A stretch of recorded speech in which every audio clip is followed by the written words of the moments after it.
Hey everyone, it's Hailey, and today I'm going to be doing a book haul that is way larger than I expected it to be, but oh well. I feel like it hasn't been that long since I've done a book haul, but I think that my last book haul was kind of smaller than usual, so now this one is quite huge, but it's also getting to, like, January is usually a little bit quieter for new releases because we've just been through Christmas, so most books, they try to come out before Christmas, but now so many books have been coming out and I have so many to talk to you guys about, so let's just get into it. First of all, from Simon & Schuster, I was sent Bold Words from Black Women, Inspiration and Truths from 50 Extraordinary Leaders Who Helped Shape Our World. And this is curated by Dr. Tamara Pizzoli and illustrated by Monica Ahanu. I think on the cover this is Yara Shahidi, but I don't know if it's actually supposed to be, but either way, this cover is beautiful and I think this is such an amazing picture book. I'm actually going to be passing it along to a friend of mine who has a child because I don't want kids, so I feel like I don't have use for this and she would really like this, so I'm going to be giving this to her. But it's just so incredible. Like, it has more recent people, it has like more historical figures and everything, it has a little bit of everyone. It's so incredible and I love it. I think this is so beautiful. Like, the illustrations for it are amazing, the colors are so bold, and it's just such a cool and interesting collection. So I love the whole idea of this, and I think it's definitely one to check out, especially for Black History Month. The rest of this pile literally has no rhyme or reason to it. I'll let you know if it was sent to me though as I pick them up. But yeah, I showed you that one first because it obviously didn't fit in with the pile because it's so big, but we're just gonna pick up random things now. So next is Meet Me in the Margins by Melissa Ferguson. So this is definitely one that I'm going to try and read soon because it is a romance set in a publishing house, and as I'm doing my internship at a publishing house, I feel like it would just be kind of fun and fitting. But this is about a girl who secretly she's writing romance. She works at an established and very prominent literary publisher, so that's kind of seen as lower, but she finds this room at the publishing house to write it in secretly, and there's actually someone who ends up editing her manuscript when she accidentally leaves it there, and the two of them start a relationship through that. It sounds adorable, super different, and like, I can't wait to read it. Next up is I Must Betray You by Ruta Sepetys. I am so thrilled to have this book in my hands because I am a huge Ruta Sepetys fan, and this is her latest book. She hasn't come out with something new since Fountains of Silence, which I really loved, so I just can't wait to read this. It's definitely one that I'm going to be trying to get to very, very soon, but this is set in Romania in 1989, and if you haven't read Ruta Sepetys before, she writes about lesser known moments in history, and I think that's what really sets her apart. Even her writing is honestly incredible, but the fact that she writes about kind of lesser known history sets her even further apart from other historical fiction authors that I've read. So this is set during communist rule in Romania, and it is dealing with the network that was happening with civilians. They were used for information and everything, and the main character is faced with the decision of whether he is going to use his position to betray those he knows, or he can use it to actually help them, and he ends up using it to help them at great risk to himself. So I think this is going to be a very fascinating story and definitely one that I'm looking forward to. Next up is The Bone Spindle by Leslie Veeder. This is Indiana Jones meets Sleeping Beauty, so it is a retelling and it's following three different characters, so I can't remember what they are. A bookish treasure hunter, a tough as dirt warrior, and a prince who is under a sleeping curse.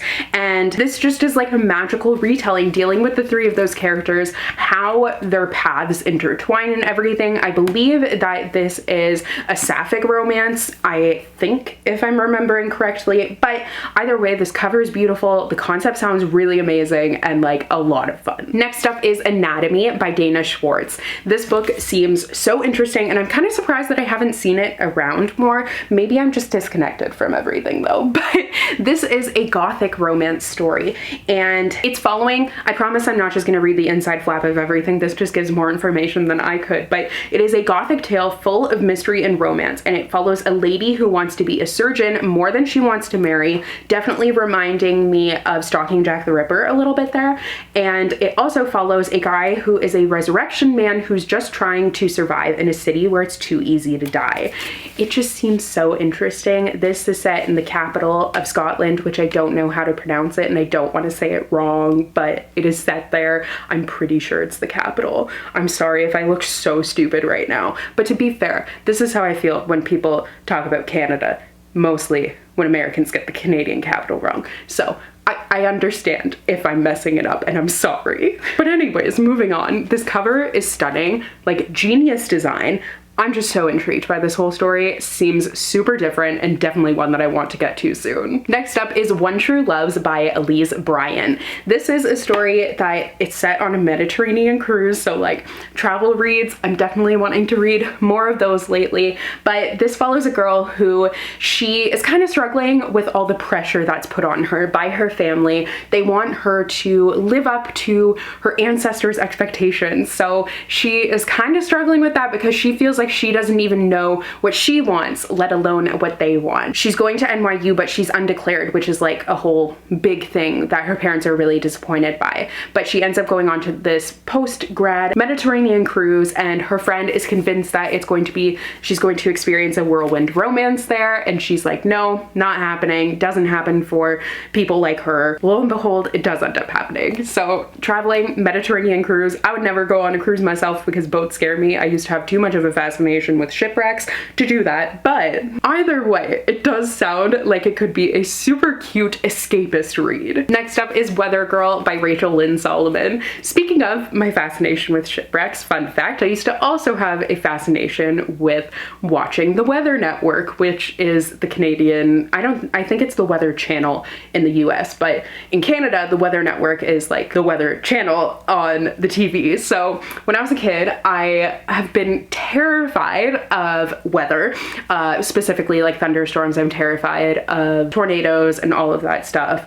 And because of that, I used to just become obsessed with watching the Weather Network to know if there was a storm coming or something. So this book has intrigued me because the main character is a meteorologist. So her and a sports newscaster, they have this scheme to reunite their divorced bosses with unforecasted results in this electrifying romance.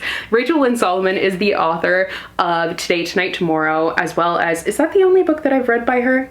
I think that actually is, but she has actually another adult romance, which I hadn't known, but it's called The X Talk. This one is her most recent adult romance though, and I just think it sounds super cute. Like I said, used to have a fascination with weather in general, so it seems right up my alley. Tornado alley, if you will. So funny. To be fair, we did live like in the very tip of Tornado Alley technically, but we never started getting tornadoes until like more recently when I got older. It's gotten much worse, but now I'm not there anymore, so it's fine. But like, still terrified of those. Used to wear a helmet, just did not like storms. I still don't like storms at all, but anyways, moving on. Next up is The Roughest Draft by Emily Wibberley and Austin Sigmund Broca. So you probably recognize these authors because they have quite a few YA contemporaries, but this is their first adult romance, and it's following two characters who used to be co-writing darlings. They were a couple, which it's funny because the authors are actually a couple, but they used to write books together all the time, but then they had this huge fallout, and now they actually have to come together to write one last book because they have another book in their contract. So obviously there's going to be some tension there. Seems like a very interesting setup for a romance. Next, I have the first two books of the Mirror series, which is a Disney series, but we have Broken Wish by Julie C. Dow, which came out last year. This is following a character in Germany in 1846 or something like that, but she is hiding secret magic. Essentially, these are stories about secret magic. So this one is the latest release, and it is by Danielle Clayton, and it is set in New Orleans, and it follows a character who is hiding her magic as well. And she has a passion for music. She is a singer, and she ends up falling for this guy, and it's kind of complicating things for her. So essentially, forbidden magic, hidden magic, but then having to actually use your powers is the connection connection between the two of these stories. This is super interesting though, because it's actually a series that it's following one family over several generations and the curse that plagues that family. So we have the first book, the second book, and then the third and the fourth. They are going to be by J.C. Cervantes and L.L. McKinney. So super excited for those. Next is Daughter of the Moon Goddess by Sue Lin Tan. This cover is stunning. Like, I just can't stop looking at it because it is absolutely gorgeous. But this is actually a debut novel and it is inspired by Chinese mythology. So it's inspired by the story of the moon goddess. It's following a young woman's quest to free her mother that sets her on this dangerous path and pits her against the most powerful immortal in the realm. So definitely seems like a very high stakes situation, obviously.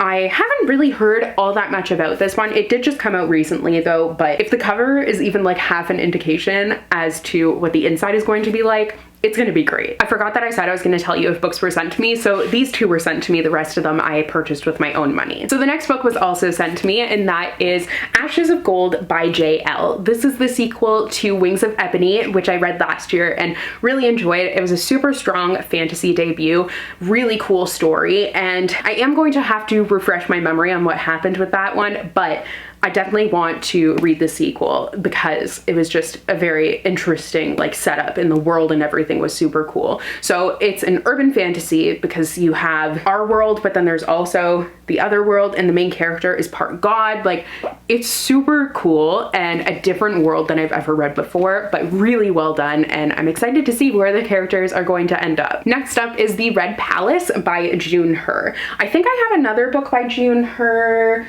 What one is it? The Silence of the Bones? I can't find it right now, but I'm pretty sure that I have that book by her. And this is her latest historical fiction. So this is set in Korea in 1758, and you're following an illegitimate daughter, and it's really hard for her to find work because of her status as that.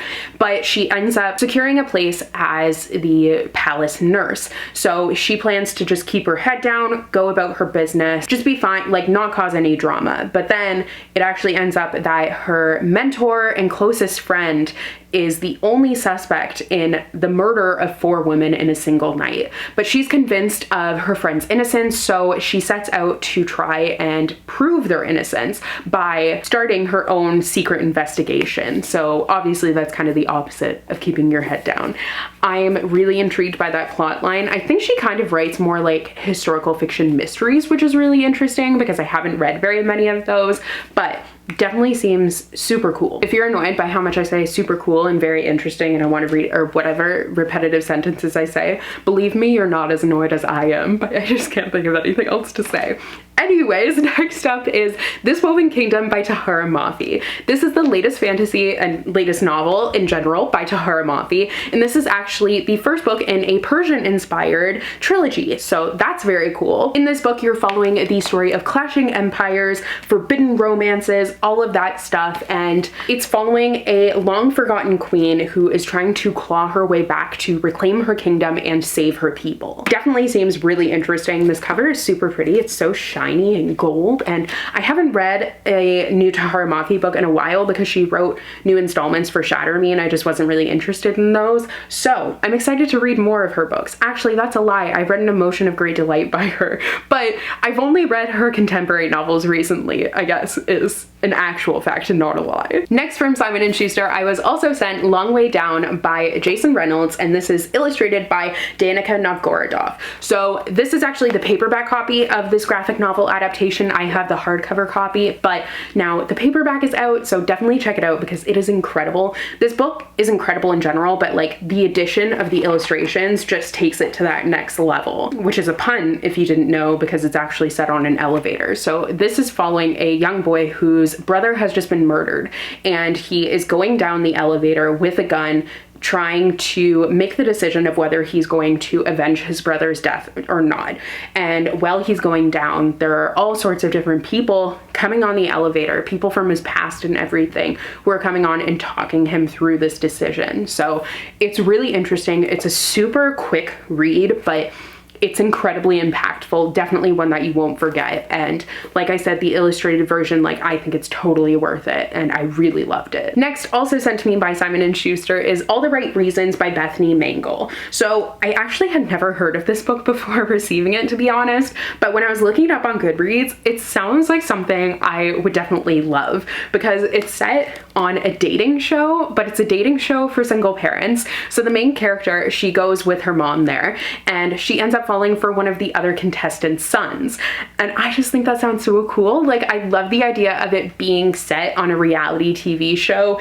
It's described as Gilmore Girls meets The Bachelor, which is so intriguing to me. I just think this could be a lot of fun. The cover is like so vibrant and fun and cool. I don't know, there's just something about it that I really love. So I think that I will probably try and read this one soon, because it seems very different, but like something I would definitely enjoy. Next is another book that I bought myself, and then actually there's one on the bottom, but the next few books will be sent to me, and then I'll let you know the other one that I bought for myself. But the next book is You Truly Assumed by Layla Sabrine. So I actually had an arc of this book, and now I have a finished copy here, and it's so beautiful. Like, I love the cover, and I love the combination of the purple with the orangey color. It's just working for me. It's very pretty. But this is following 3 Black Muslim girls, and there has just been a terrorist attack, so anti-Muslim sentiments are at an all-time high. And these 3 girls end up teaming up together to create this safe space for other Muslim people. And it's just this space where they can share their truths, they can shatter these assumptions that are being made about them and everything. So it seems really like it's going to be a beautiful story, and definitely one that I'm eager to read. Next, from Simon & Schuster, I also received the Summer Turned Pretty trilogy by Jenny Han. This is actually soon to be a streaming series, so I don't know if it's going to be on Netflix or what, but apparently it's going to be a TV show, which is very exciting. I think this would make an awesome TV adaptation. I've only actually ever read the first book, but maybe it's time that I read the other 2. There's no particular reason that I never finished with it. However, this is just like the perfect summer read, honestly. So it follows the main character, and her name's Belly, and she always looks forward to summer. Like, summer is her favorite time of year because it's when she gets to spend time with these boys that she's like grown up with, and she gets to see them again. But the summer that is set in this novel is kind of the summer she turned pretty. So it's like the summer that she stopped being seen as a little girl and grew up, and things changed between them. So definitely really interesting, and Jenny Han just like kills it. Honestly, her books are always so good, and this trilogy is no exception. Next is Lawless Spaces by Corey Ann Haydu. I feel like the name of that author seems familiar, but I've never actually read any of her books before, so I don't know why it seems so familiar to me. However, this is actually a novel in verse, so I do love a novel in verse, and I haven't read one in a while, so this is one that I'll probably get to soon. But this is a coming-of-age novel in verse, and it follows a teenage girl who ends up connecting with the other woman in her maternal line through their journals. And through that, she ends up coming to a better understanding of the fraught relationship between her and her mother. So I think that seems very interesting. I'm super intrigued by that, and I don't know, I just like, something about it just speaks to me. I really want to read this one. Next is Legend Born by Tracy Dion. So this is the final book that was sent to me from Simon & Schuster. Thank you so much to them for sending me books all the time. It's really helpful. But this is the paperback copy because I have the hardcover copy, but the paperback just came out because the sequel will be coming out soon. So this is such a great series. Like, I loved the first book, super excited for the next one. It is following a character who, it's like a King Arthur retelling, but gender bent and twisted. Like, it's very different, super cool, and there's a reason that this book has been so hyped up on TikTok. And the final book that I actually bought for myself is Ophelia After All by Raquel Marie. So Raquel Marie is actually a booktuber, and she's also on Twitter, and Blonde with a Book is her handle. If you guys haven't seen her, I'll link her down below. But this is her debut novel, so I definitely had to get a copy of it. And this is following a girl who is really discovering her sexuality. So obviously the main character is Ophelia, and she's navigating the end of high school, friendship drama, and trying to navigate her queer queerness as well. I think it seems really interesting, and I'm super excited for her debut, and I think the cover of this is absolutely beautiful as well, so can't wait to read it. Okay, so those are all of the books that I have picked up recently. It's a lot, I know, but like I said, we're kind of getting to that season where there are a lot of books coming out, so that's just kind of the way that it is. But I hope you guys enjoyed today's video. Thank you so much for watching, and please let me know if you have read any of these books, your thoughts on them, and I will see you guys in another new video soon. Wow, that just didn't come out very nicely, but I'm struggling to speak today. I'll just see you soon. Bye.